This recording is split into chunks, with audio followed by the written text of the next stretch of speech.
Hello everyone, it's Sloth here, and today we are going into basics, back to basics, into the roots, the Azorius control, the deck that is very solid, has a lot of control potential obviously, and is one of the most classic archetypes for control. And I've seen that in my channel I actually don't play it too much, which just shocked me, because this is one of the main decks I've been playing for quite a while, some time back at least, like when the previous expansions were on. So I feel that we need to go for some Azorius decks, because we cannot be short on them. It has to balance itself. There needs to be a balance between the Dimir decks and Azorius decks. There might be imbalance. I like Dimir a bit more. But other than this, I've been trying this one. I like this version. I think it's pretty like overall strong, you know? The only thing it might be lacking are counter spells. Very often we cannot draw them when we need them, even though we have like 4 hard counter spells and 4 Jwaris. Usually we only draw Jwaris. However, like we have quite a lot of tools in this deck. We have a lot of card draw. We have Bankbuster. We have Restoration of Eiganjo. It's not strictly card draw, but it gives you card advantage, so it works very similarly. And it also ramps you, which might make a difference, because we have Starnheim Unleashed, something that gets better with, you know, the more mana you have. And this is a very interesting card. Usually you want to play it with Negate, and of course the Hullbreaker Horror, honestly the main finisher for the deck. You need to be really careful. We don't have a lot of counter spells, as I mentioned, so you need to play this when you are sure it leaves, or you are like either this or I'll lose the game. So you need to make good calls with this one. We also have, like in the card draw department, right? For Memory Deluge, that's quite a lot. And I feel that with this deck, it's pretty decent, because we have so much mana with Restoration of Eiganjo. Even Bankbuster can create you this treasure. And I think that Memory Deluge is just such a good card. Sometimes it's so hard to draw it, even if you have 4, so I think that really helps during the longer games. And yeah, today we had quite a lot of those, so I'm pretty happy about not seeing Boros over and over. Of course we met Boros, but not as much as before. And we have Planewalkers. Our Planewalkers are Wandering Emperor, 3 in fact, because it's the best Planewalker, really. Niko Aris. Niko Aris definitely can benefit from being like the lone Planewalker, because of like all the dump into card draw. Like every single mana that you have that doesn't do anything, at some point in the game can give you a card with Scry. That's insanely powerful. And with all the Restoration of Eiganjo, we definitely have a lot of mana and still have quite a lot of cards in the hand. So Niko Aris, don't feel forced to play it early game, because we only have 1. So casting this on turn like 8 or something like this, and drawing 5 cards during the game, if you are control against control, this is insanely big like effect. So be careful about wasting Niko Aris. It's a very good Planewalker in some situations. Alright, other than this, we have 4 Doomskars, double Farewell, and we also have Legion Angel. Some bit of value. It's not any main thing here, but it's just, you know, this one spike that you try to force enemy into playing his resources while still keeping up the rest of your game plan with counter spells, card draw, removal, and so on. So it really helps during like more slow games. You could call them slower even. So yeah, I like the card. I think that Legion Angel definitely has place in this kind of deck. It just grinds the enemy out of resources very steadily. And with that being said, we also have double Horror of the Storm Giants and 1 Cave. And in this deck we have quite a lot of win conditions, even though Hullbreaker Horror of course is the main one. We win quite a lot of games with Emperor, Restoration of Eiganjo, that is a creature in fact, or just Bankbusters and, you know, Smorking for 4. We also have Emeria core. I didn't have like games where I ended with this one, but definitely can do it. So even though we don't have a lot of finishers, like we have surprisingly like hidden finishers that make the game overall easy to close when you are ahead. So just being ahead is the thing. So if you want to tweak the deck, in my opinion, the only thing that could be done is probably going more counter spell heavy, depending on what you play. I actually feel that we had quite a lot of win conditions, so maybe we could even cut them. The weakness of the deck is definitely Planewalker removal, but most of the, like, there are decks that play Planewalkers, but we have Negate, we have Jwari Disruption, we have Stroke, and we have Fateful Absence, so we have answers. And I think March is overall a bit better than the Fateful Absence, because in longer games it doesn't give card, and it also exiles, which is a very important effect. So I think like the ratio is okay, but if there's something, I would go with more counterspells version, because that's something I personally like. So very likely you also like counterspells. And with that being said, about the results, we didn't play a lot of games, so to be honest, it's hard to feel, but like we went decently. I think we went like 50-50%. And probably if we play more games, I would go that this deck is like 60% win rate on average, something like this, in my opinion. So test it yourself, tell me what you think, and I hope you like the intro. And as always, thank you for anyone and everyone who subscribed. Really appreciate it, and I've seen that a lot of you guys did. So really thank you for that. Thank you for support with all the OGs from the channel. That's really cool, and I love seeing so many comments lately under all the videos. I did include the links because it was requested by some people in particular, and they were so persistent about it with good explanation, good reasoning, so I went with it. So right now I will try to make every single deck with the link, so especially mobile gamers, I know they cannot like copy the deck list, so it makes a big difference. So I hope you enjoyed this, everything for you guys, and with that being said, I hope you will enjoy the video and the game. So really thank you for watching, and as always, subscribe if you like the channel. Alright, so there is no chance that we'll miss our land draws. I'm sure of it. Especially that we are going first, so we have one less draw. Definitely not getting mana screwed this game. We'll see what the enemy plays. Being first means that we, I guess, have some, more time than usually. We will see. And if we get the third land, we get the plains, then we can get this into island and, fix stuff slowly. This is pretty good. Nice! See? Knew it. Exactly knew it. Alright, this is definitely blue. How do we do it? What is their next play? Deadly Dispute. They won't main face it because they're greedy. So there's no reason to not play this. And we aren't countering like iTwitcher stuff. Like we are at 20. We have Emperor and the dude. Oh man, like our draw is actually freaking amazing. Alright, they cannot Deadly Dispute. That's really important because they cannot ramp to Soaring this turn. So what are they playing? 3 mana.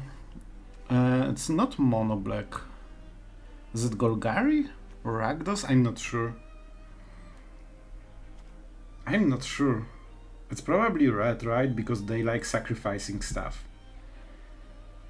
So things might get scary. I think this is the last turn when we will invest. So yeah. Because this sets us for so much value during the rest of the game that we will just go with it. Okay. I do respect everyone playing Golgari and Stomper. Bro, TBO, you are the man. The respect I have for you is bigger than this ring. Should I make the review on this one? I guess you already had the review, that's it. Wizards never change. Man, I love having those sleeves. I wanted them for so long. We can discard something. And we can ramp. Like, sure, right? I will take this one, because it's colorless. I don't want to destroy anything right now. Like, this is pretty decent. Alright, I really do want the Emperor. Yeah, this is definitely the Emperor turn. I'm not super scared about the Stomper yet. I maybe should be, but I'm not. And we want this turn the Emperor. I will even take the hit. Also, I don't want to ramp him, because this will become a creature. Oh, interesting. I know we counter it, but I still want to read it. At the beginning can step, token. Oh, that's the one. Okay, the token thingy. Oh man, that sucks. I really don't want to have it. Like, we need to counter, but it spoils our cool Emperor play. Unfortunate. But you know, we have a dude. And a dude is all it takes to win the game. I guess that's it. Like, we have Emperor, we have counterspell, we can play defensively. Enemy has only 3 cards. Like, he didn't do anything, and it's basically everything he did. Bro, let me play Magic. Bro. We could, I guess. You know what? Maybe we just get rid of it with March. We have tokens ourselves. At the beginning end step, create 13 permanents. He cannot get so many. But also, it's also just a little damage. I don't super care. I think like the Emperor is way more important than this. Especially after drawing March, like we can just remove it during next turn. So he gets 2 tokens basically, but I'm fine with it. Alright. And now we get our stuff. And our stuff is way better. Let's make some dudes. And we still have the counterspells, that's so sweet. And we could actually just put counters on the cave and win this way probably, very quickly. But let's be like responsible gamers. Enemy cannot block it, he needs 1 more. So we will play like this. If he wants to ramp, do we care? I do not. I want to pressure him. So if he ramps, like he can trade for something or to get the treasure, but it's like he's sacrificing value for free. And let's be honest, like he doesn't win in the value game anyway. So the fact that he's losing the board and value is just, I think it's bad for him. But bro, 13 permanents, how are you getting there? Like so far you are actually going negative so far. Like, I'm really fine with how it's going so far. Stomper is a bit annoying, but we can work around it somehow. Bro, not the Stomper. It's okay. Like, we have good traits. And with First Strike we can skip attacking with the Architect, so, you know, it's not the worst. And if they attack, they still get wrecked by the Architect with the counters, and our Emperor can grow up and, you know, we are doing stuff. As long as we get rid of this, I think it's fine. Especially that we do it at the end step, they cannot put anything scary there. And we have counterspell next turn, and we have board clear, and we have game finisher, so I'm pretty sure the game is slowly getting to closure. Like, yeah, he wants this. Why it's 11? Alright, 2. Okay, that's interesting. I guess it any good even? Sure, he gets this, but he still cannot attack. It might be a mistake, but we are on 17, and we create tokens every single turn with no issues. He cannot kill the Emperor, he cannot really attack. I don't see much value here. Alright, I should have done it before the end step. Oopsie. Oopsie, let's do it now. That was definitely a bad play on my part. So you want to do it, like you make a stop here, and before you go to end step, because it's at the beginning, right? So if you go to the end step, you already get the trigger. So you need to put a stop. I believe you need to put the stop, it doesn't stop naturally. We could of course just swipe the board, but where's the fun in this? Maybe we do. Sloth with his firm decision making. I like the Architect so much.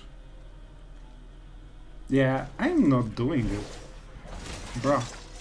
We must protect the people. If we attack, he trades with one of them, right?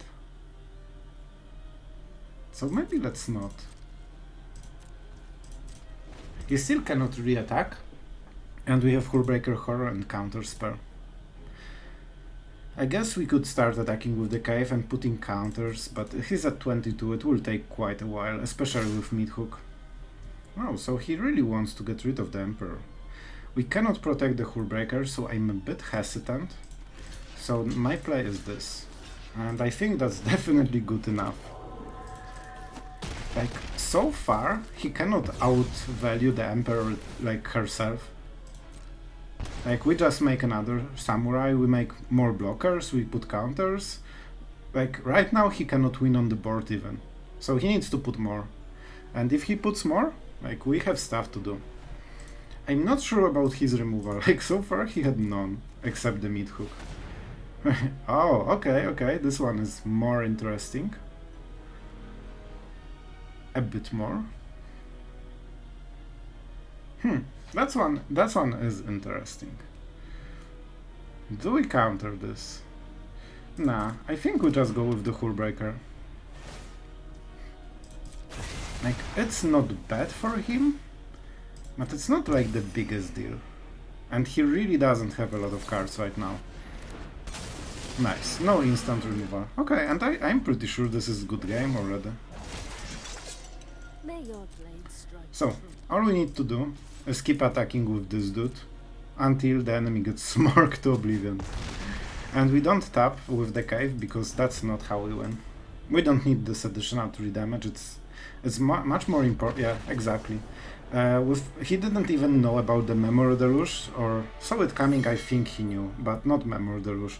And when you can pay 4 mana to get into other spell, like, you don't lose the game. Okay, I'm pretty happy with this hand. Let's go first. Nice. Thank you, Magic. Of course, we do deserve it. Oh man, and we are against Crazy Cat with Boros aggro. Amazing, amazing. Never was it done before. Definitely not one game ago. Alright, we keep Jwari. It's so important to get rid of at least one of their plays. Especially, like... yeah. Bye! See ya. Eiganjo, I guess, is for the next turn. I really don't want to discard stuff. Okay, that's perfect. Thank you, game. Like, Magic cooperates in this match. So good. That was extremely important to have double blue for Saw It Coming.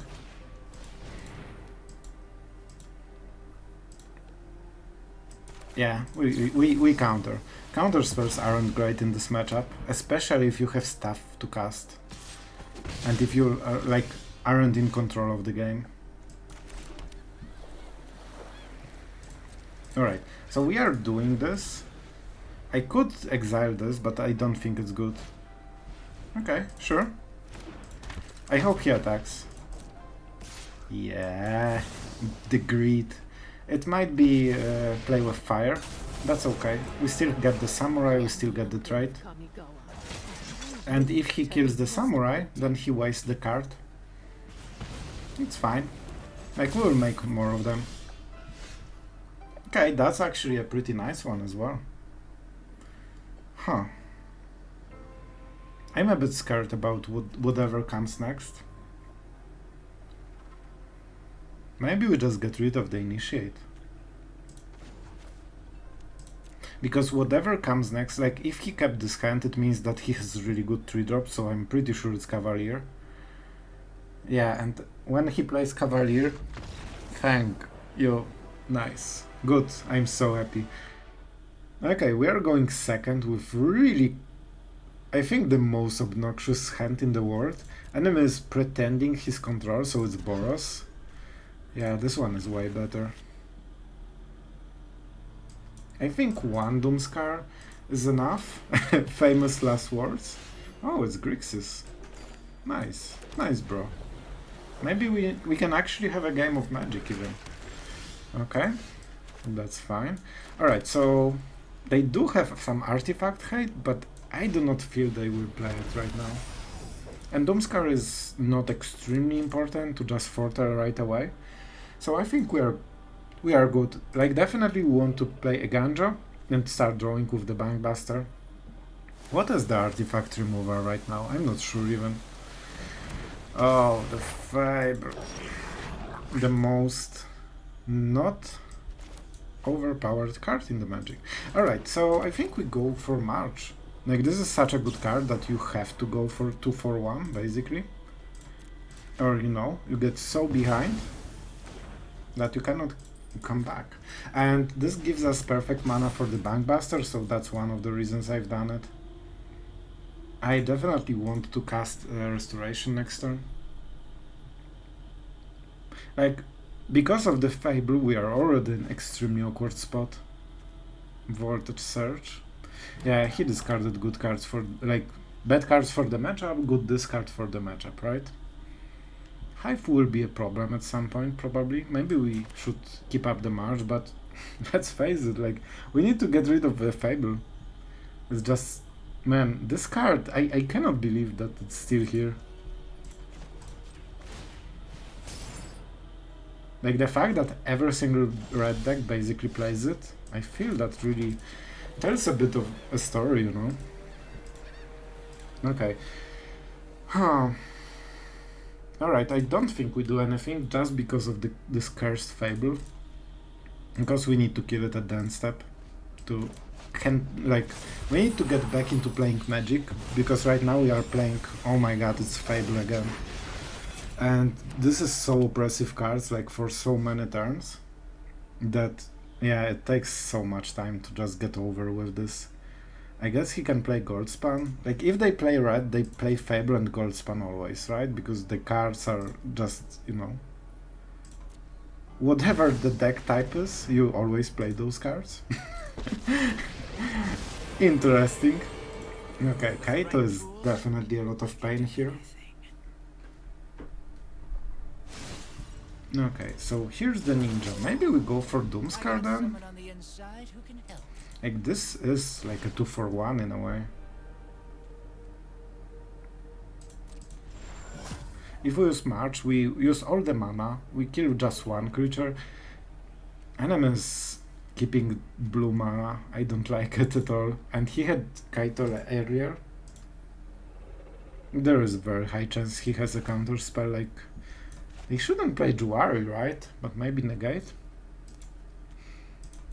That's hard.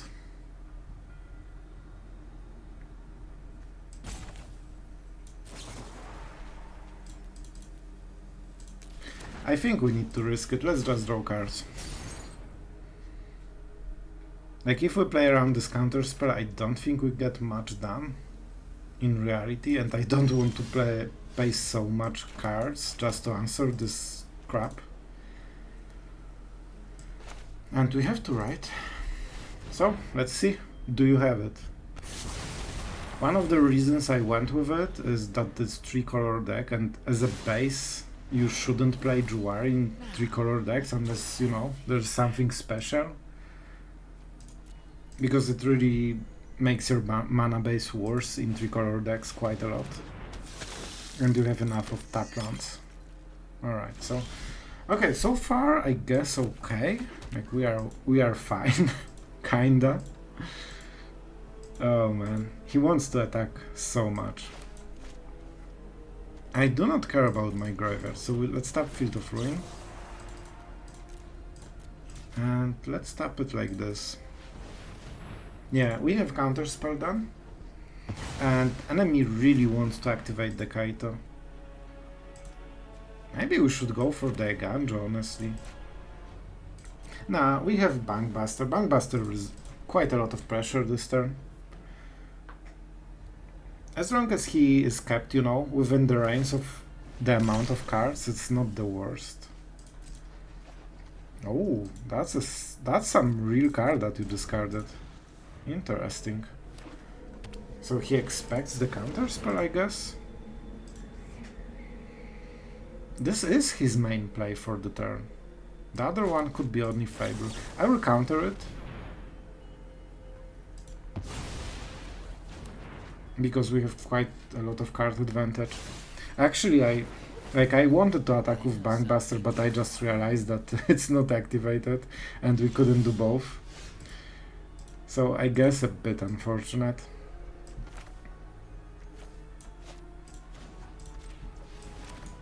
We play like this because we do not care about the graveyard. If we cast Memory Deluge, it will be at the end step.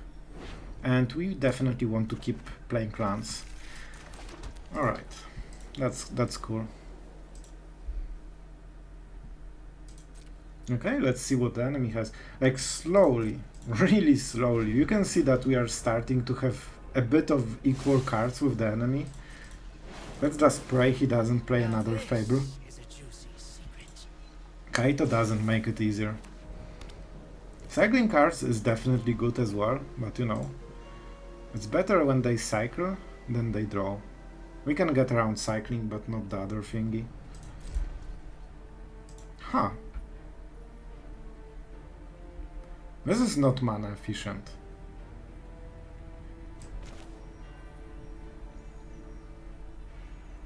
Huh. This is such a greedy play. And really not efficient. We are clocked with all the 4-drops. So for this reason I think the Wanderer, whatever, like if they counter, as long as they go 1 for 1, it's okay. Soul Shatter. Sure. By the way, he should wait, but it doesn't make a difference, so I guess in this case we don't have other targets. Discard. Can we get something? Not really. Decline. We can just play the land. So no reason to put it into play tapped, you know? No reason to do it. And given we do main phase Memory Deluge, something can get exiled, so we want Field of Ruin now. Okay, those are some cards. Alright, Farewell. It doesn't seem great here. It's probably this. This is pretty hard to like answer from the enemy side.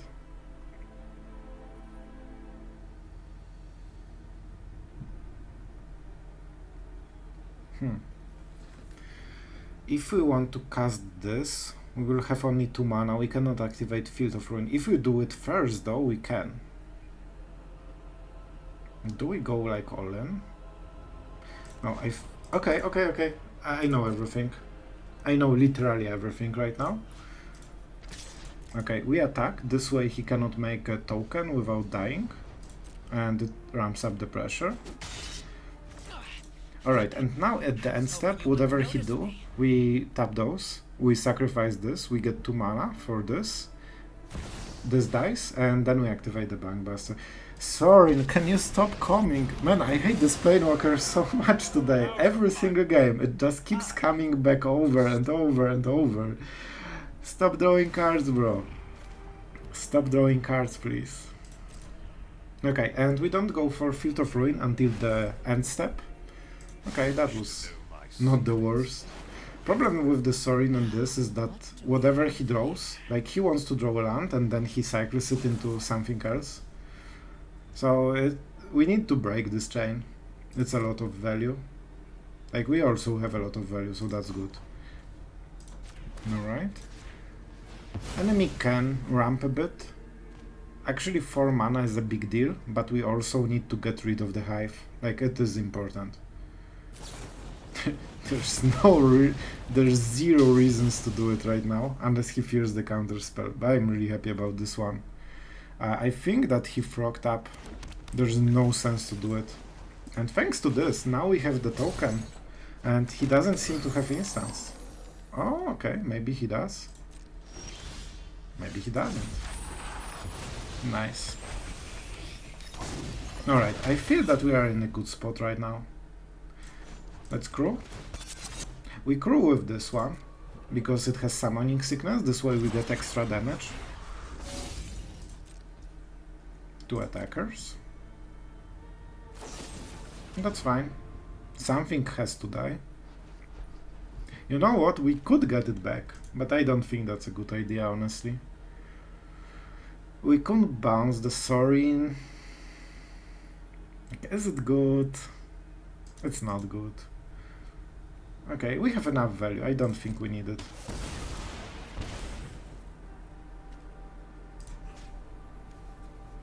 Kaito. So annoying Planewalkers. We should go for Soaring, I feel. No, let's go for Kaito. Because it prevents one of the abilities and that's pretty important. Man, double Cardo is just so annoying. So freaking annoying, because otherwise we would just go for the huge Starnheim Unleashed and we would be fine. Can we go Hullbreaker? We only have 2 mana. So you know what? It doesn't make a difference whether we foretell it or not.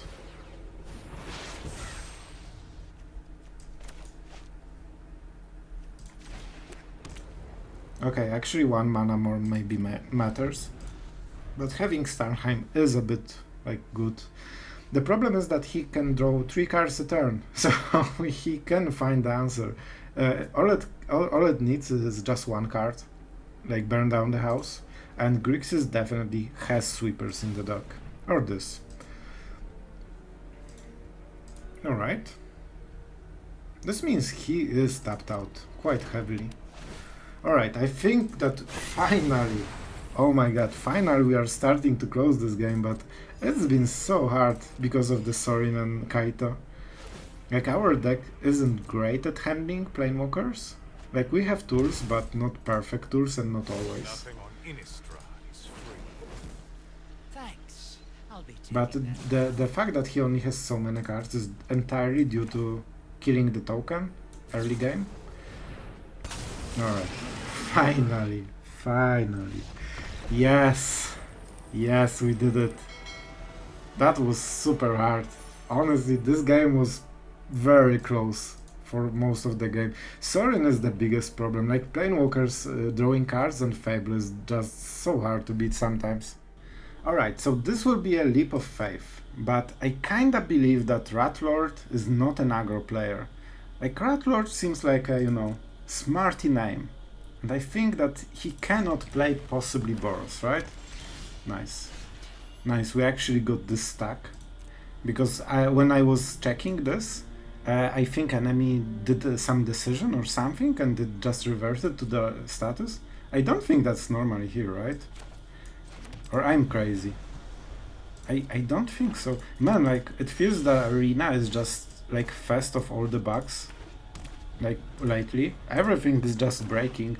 Like, my Q is basically breaking.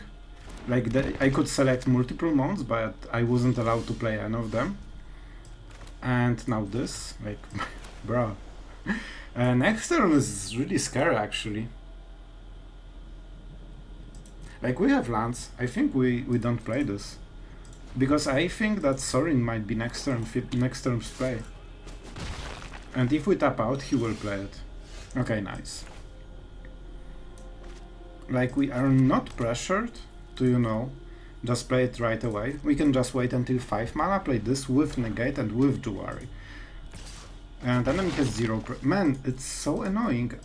Yeah, like, look at... The lands are coming from the board. What the freak? Can I tap it? I can tap mana. Oh my god. Wizards, fix the damn game. We actually can tap lands. Like, I cannot believe. They are so, like, not trying. It's insane. Oh my god, what's going on? Like, we are playing... Maybe that's the new interface.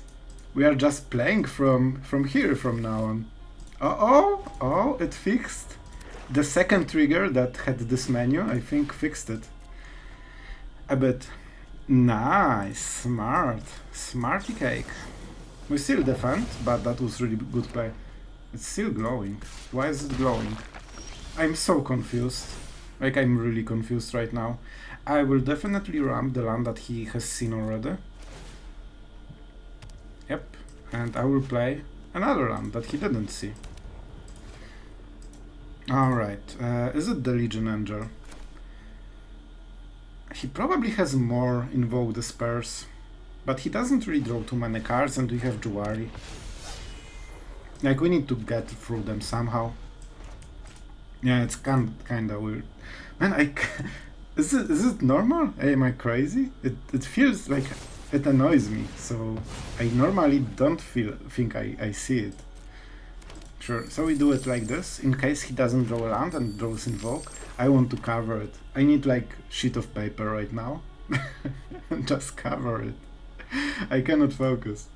So one Jwari is not a problem for the enemy, but I think 2 of them might be at some point. I'm really scared for Invoke Despair.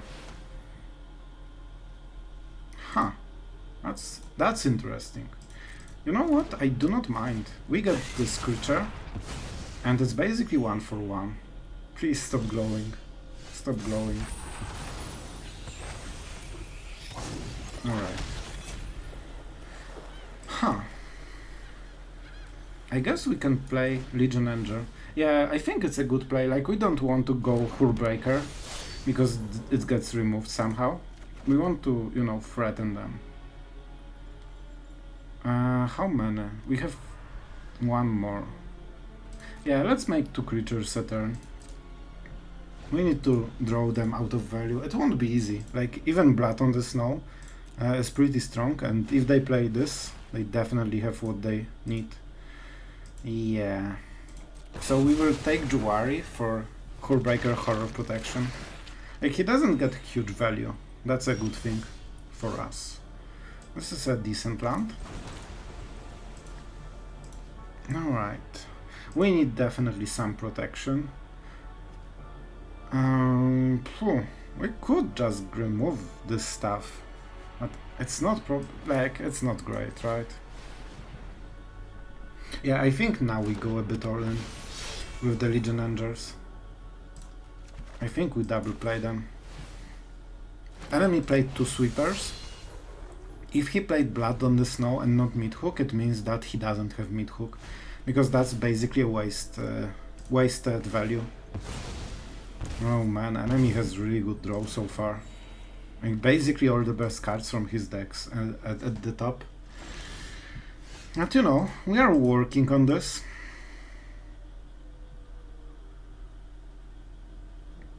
Alright, how do we do it? We have two lines. Either push with the Horror, which might end badly.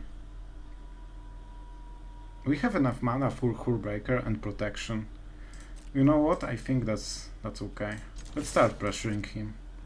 First hit, back to 20. And now we have double Jwari or just 1 Hullbreaker. He also cannot really attack easily because we have Horror, so you know. 2 cards. I honestly do not mind it too much. I guess.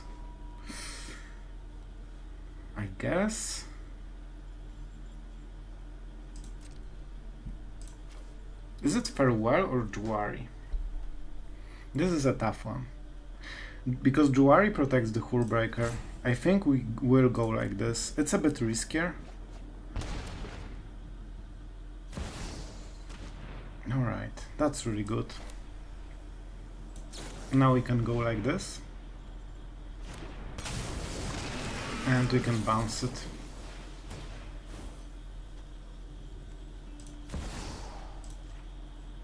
So, enemy cannot have Soaring this turn. Are you serious? Oh, okay. I got it. I went greedy. Greedy mode. I got you. However, we have a lot of power right now on the board. Not sure if enemy respects it as he should. Also, we can remove blocker for the next turn, so we will see how he plays. I don't think we kill him this way next turn, but we can pressure enough. Yeah, I have blue. I have. Let's pretend that we think. And actually, man, interesting card. Not great, but interesting. They have 3 mana. I think they will make a token. Yep, and we can remove the token and kill Soaring, but it lets us a bit into the slow lands. So, you know, not perfect. Definitely not perfect. None of them is tapped, so Emperor won't make a difference. Oh, Deadly Dispute? Or Infernal Grasp? Interesting. Interesting.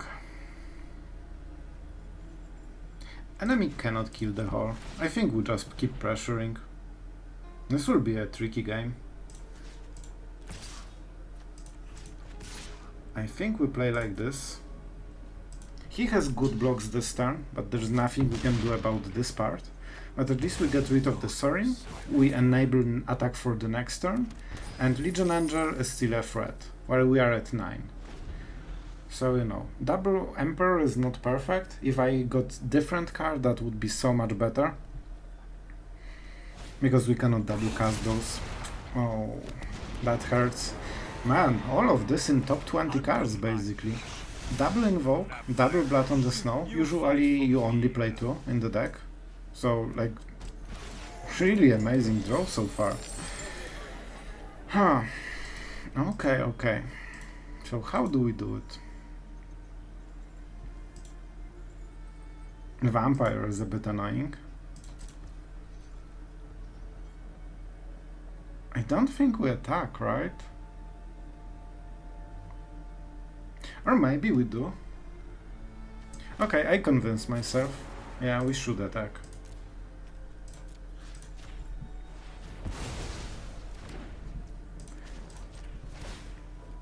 I think we need to keep up the pressure. Do we hit face or Soaring? I think this way he will just defend. He cannot kill this, so he needs to sacrifice the merchant or lose Soaring. His only choice. Enemies at 9, we don't have direct damage, so we go for card advantage to make it more awkward for him to answer what we have.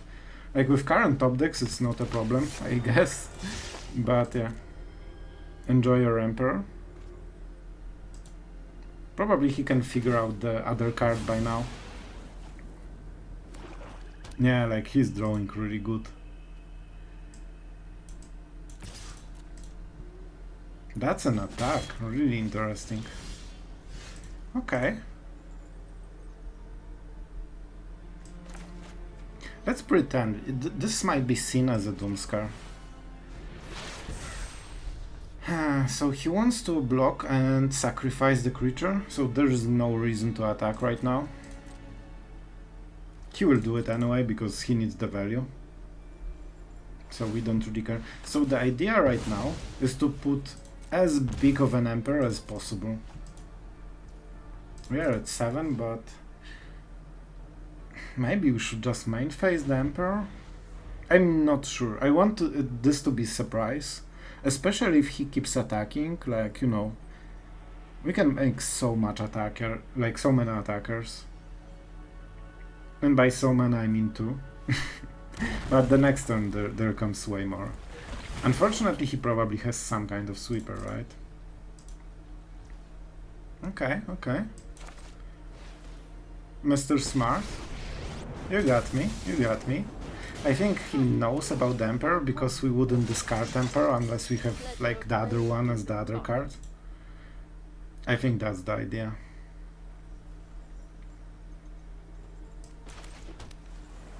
Alright.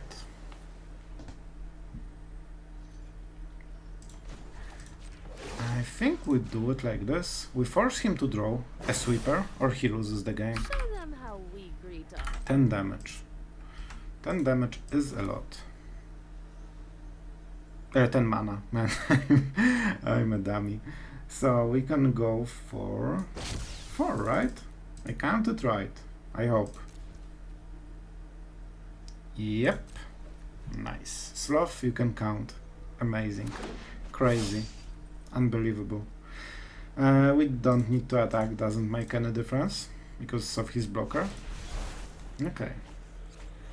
The good wow, he milled 3 lands. What a hero.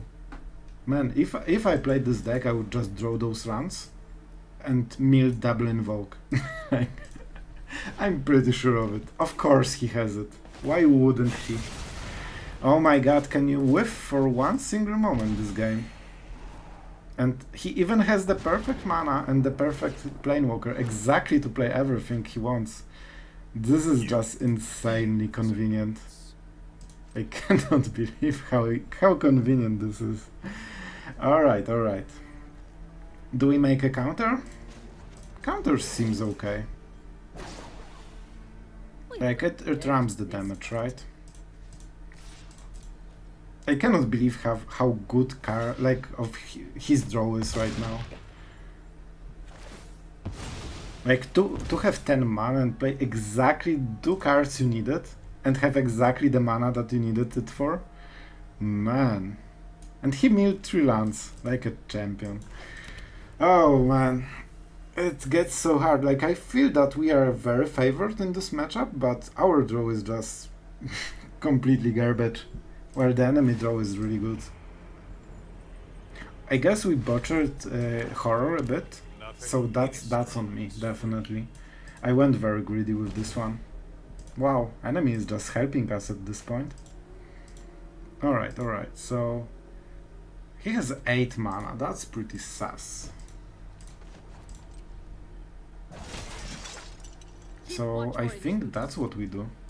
Enemy wants us to activate the Horror, so we will just do the opposite and go for Memory Deluge and hit something good that hopefully kills this freaking Soaring finally.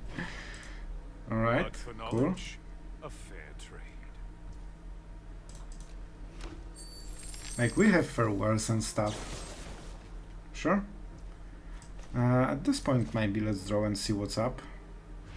We have a lot of mana after this, so why not? Huh, interesting. Definitely a counterspell. Look, it's even doubled here. This is just a bug, I think. Like, we didn't have those, right? Like, enough of those. Alright, so we don't have enough mana for all the manlands.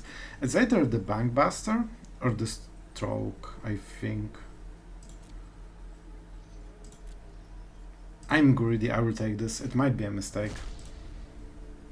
Drawing cards, I do not like it, but at some point he has to draw them. We just need to keep answering the answers that he has.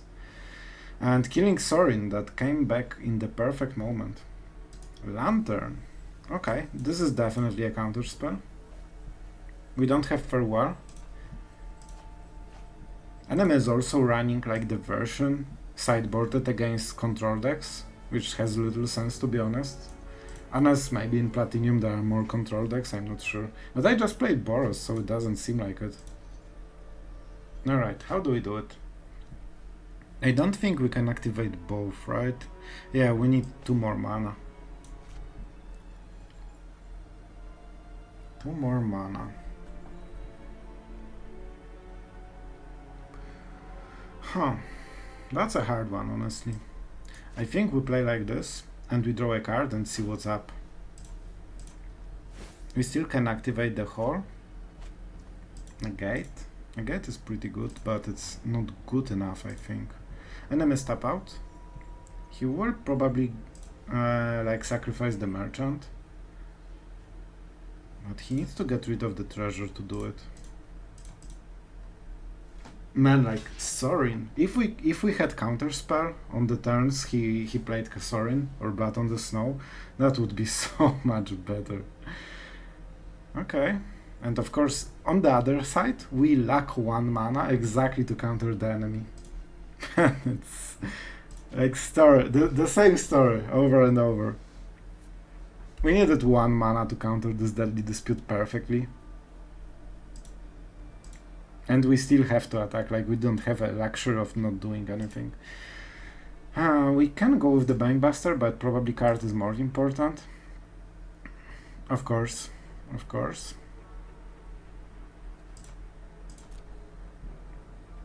Negate, of course, is better. This is such a problem. We of course have Farewell. We could answer all of this very easily. But that would expect us to actually draw it. Do we die? Were there 2 creatures? Yeah. Good game. We cannot emote, but that was still a good game. Just, it feels unfortunate, to be honest. Like, I'm pretty sure we were really favored. We just needed, like, look at the start. Double Invoke Despair into Blood in the Snow, into Deadly Dispute, into double discard. And then Blood on the Snow again. Yeah, and all the mid hooks he needed ever. So yeah, I feel that we are generally still favored in this matchup if we draw decently.